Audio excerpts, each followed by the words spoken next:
Hey, this is Rebecca Dirks with PremierGuitar.com. We're here at the Montreal Guitar Show checking out guitars from Michael Spalt, and these are some of the most unique and eye-catching guitars here in the electric room because of all the different little found objects, and each one is completely different. So you want to tell us kind of your design philosophy, how you do your guitars?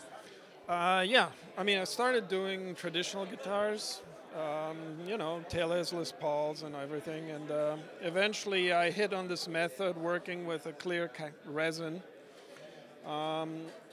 doing assemblages on top of a wood body. Yeah, in this case, it's a genuine mahogany with.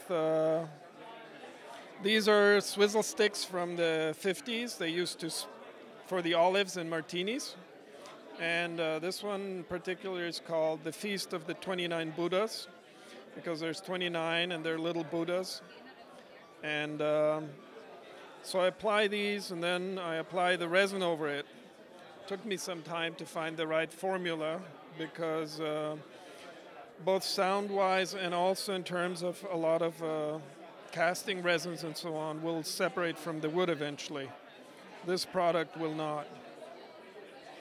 And so I started making these guitars, and took a while, but they're catching on. People are starting to see them as instruments as well as pieces of art.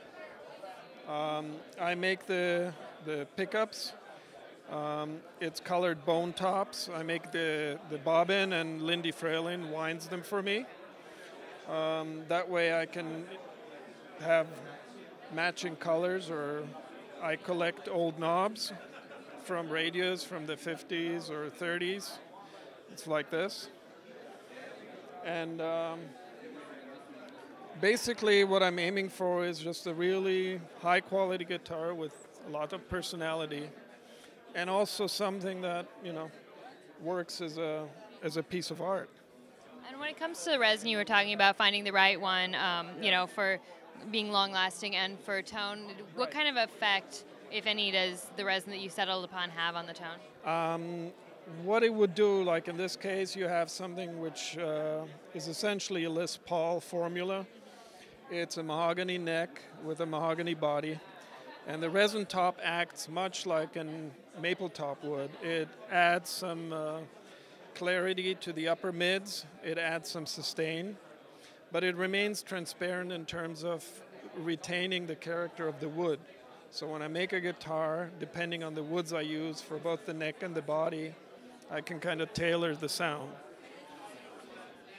And do you then voice the pickups specifically for each guitar? No, they're not voiced specifically. There's several variations in terms of windings and magnets, and so I match them. There's about 4 different kinds, and I match them to a guitar. And this is a newer one, new project. I used to live in LA for 25 years, and I just moved to Europe, to Vienna, 2 years ago, and started working there. And Vienna has a very rich tradition in guitar building. Like C.F. Martin studied there under Stauffer before he came to the States and started the Martin Company. And like this guitar here, this is a top that is from an old harp guitar, which were very prevalent in Vienna in the 19th century. It was restored for the first time in 1926. I don't know if you can see that signature and date in there.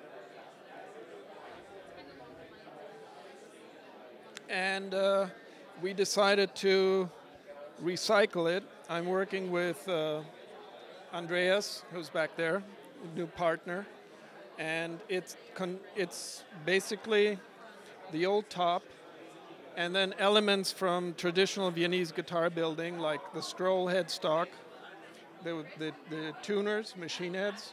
That's also a classic Viennese style feature.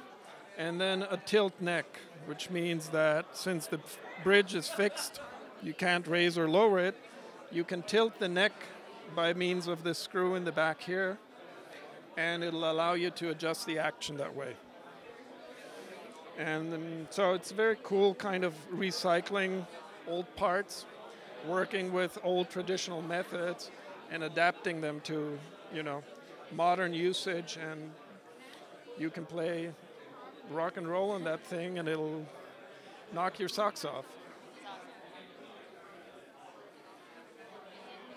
What about these couple? Are part of a series that I made of. This was the last project I did in Los Angeles with Paul Schmidt, who is kind of an author and musician.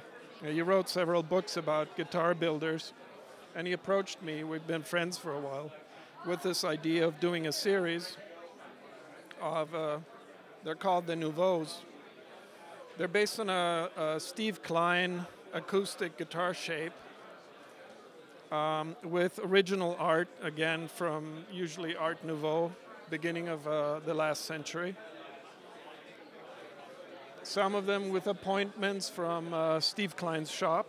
These are actually parts that were left over from when he was building his guitars. And we did 14 of them.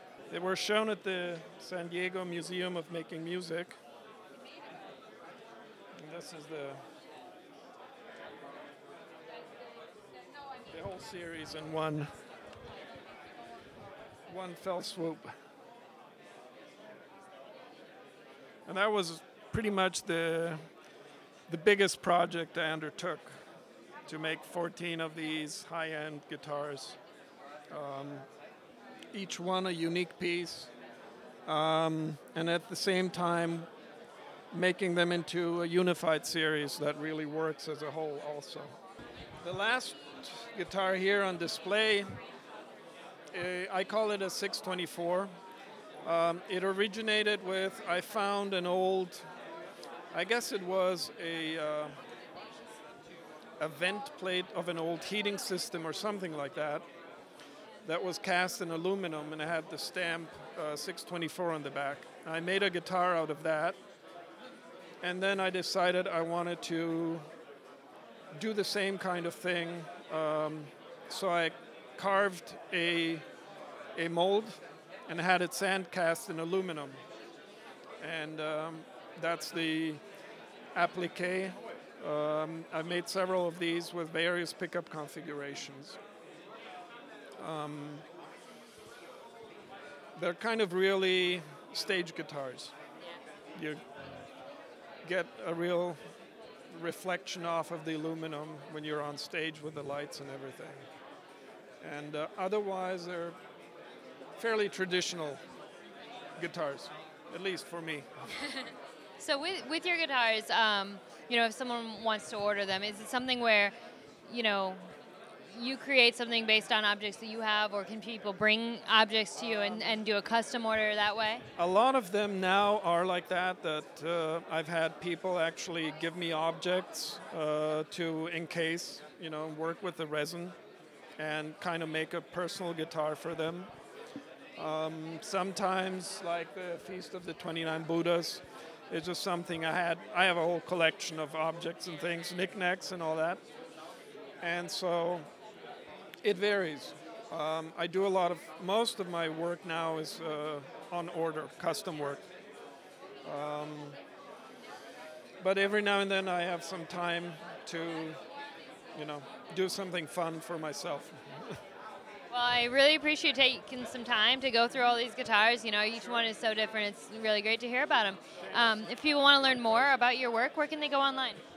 It's www.spaltinstruments.com is the website. So. All right. Thank you very much. You're welcome. This is Rebecca Dirks for PremierGuitar.com.